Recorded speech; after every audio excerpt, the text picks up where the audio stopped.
بسم اللہ الرحمن الرحیم۔ بیٹا، فون کرو داماد میاں کو کہ جب تمہیں وہ لینے آئیں گے تو افطاری یہیں پر کر لیں۔ جی امی، کہہ دوں گی، بیٹی نے تابیداری سے جواب دیا۔ سنیے، وہ امی کہہ رہی ہیں کہ آپ کی ہمارے ہاں دعوت ہے، افطاری یہیں پہ کیجیے گا۔ میرے پاس ان فضول کاموں کے لیے وقت نہیں ہے، چھوٹے بھائی کو بھیجوں گا، تم آ جانا۔ کال کٹ گئی۔ دیکھیے پلیز آپ آ جائیں نا، امی کا دل ٹوٹ جائے گا، پلیز، اس نے میسج کیا۔ میں نہیں آ سکتا، دماغ نہ کھاؤ۔ جواب موصول ہوا۔ اس نے کرب سے آنکھیں موند لی۔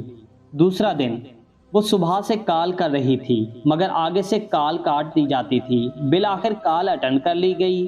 بولو، اکھڑ لہجے میں پوچھا گیا۔ آپ کیسے ہیں؟ اس نے زبردستی لہجے کو حشاش بنایا۔ میں ٹھیک ہوں، کام کی بات کرو۔ وہ میں کہہ رہی تھی کہ آج آپ آئیں گے نہ لینے، کتنی بار کہا ہے کہ نہیں آؤں گا۔ دیکھیے آپ زیادتی کر رہے ہیں۔ اچھا میں زیادتی کر رہا ہوں؟ بھاڑ میں جاؤ، بیٹھی رہو باپ کے گھر، کوئی ضرورت نہیں آنے کی۔ کال کٹ گئی۔ اندر آتی ماں نے یہ منظر دیکھا تو بے اختیار تڑپ اٹھی۔ کیا ہوا بیٹا؟ ایک نظر ماں کے جھریوں زدہ چہرے پہ ڈالی اور کہا، کچھ نہیں امی، آنکھ میں کچھ چلا گیا ہے۔ داماد میاں کیا کہتے ہیں؟